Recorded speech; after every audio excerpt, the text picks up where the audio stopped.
काफ़ी लंबे समय से जो राजनीतिक घटनाक्रम घटा था उसको लेके तरह तरह की चर्चाएं हो रही थी कि हम शायद किसी दबाव में, किसी प्रलोभन में आके सिंधिया जी के समर्थक विधायकों ने इस्तीफे दिए।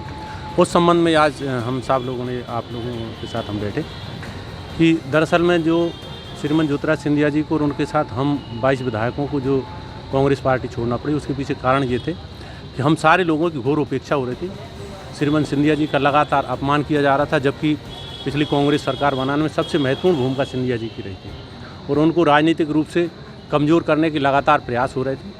और यही कारण थी कि सिंधिया जी के समर्थक जितने विधायक थे उनके कोई किसी भी तरह के उनके क्षेत्र में विकास कार्य ना हो, इस तरह के निर्देश संबंधित विभाग के सारे अधिकारियों को दिए गए थे पिछली सरकार में।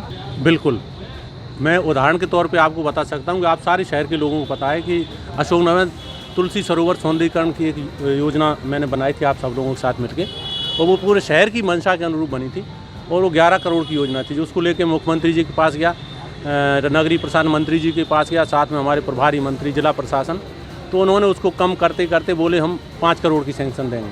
तो हम उस पर भी सहमत हो गए, ठीक है 5 करोड़ की आप कर दें, हम उसमें से काम कम कर लेंगे। तो 5 करोड़ की सैंक्शन हो गई।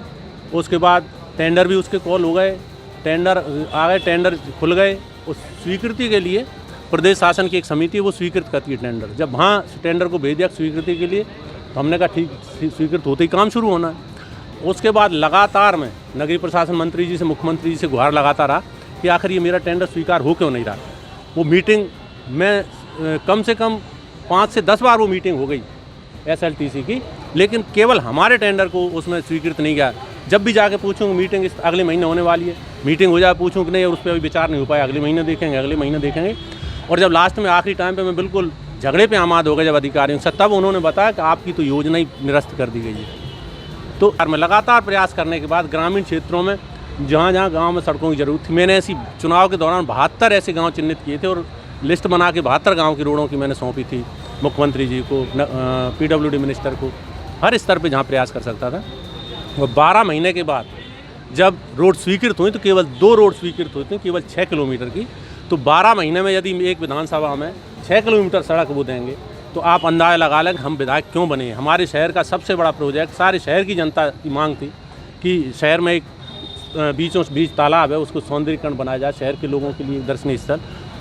तो उसको जो हमारे सारे शहर की भावना है, उस योजना को आप स्वीकृत होने के बाद आप केवल इसलिए निरस्त कर देंगे, ये सिंधिया समर्थक विधायक को क्रेडिट जाएगी। तो ये केवल उदाहरण दिए हैं आपने, ऐसे बहुत लंबी फेहरिस्त है। सिंधिया समर्थक सारे विधायक इस बात को ले। आपको मैं उदाहरण और दे दूं कि मेरे एक मित्र हैं अशोकनगर में, नाम नहीं बताना चाहता, उनकी बेटी की एक पटवारी से मतलब उनका दामाद है, बेटी भोपाल में है, मतलब उसके पटवारी के मदर फादर, और वो खुद किसी दूसरे ज़िले में है। मैं जाके मिनिस्टर से, मुख्यमंत्री से लगातार मैंने कहा कि मेरे मित्र की बेटी का पति है, यानी मेरा दामाद है, मेरे ये शब्द थे कि मेरा दामाद है। उस पटवारी को आप केवल उसके माँ बाप की सेवा करने के लिए कोई नहीं है, उसको वहाँ उसके घर पे भोपाल में कर दें वापस।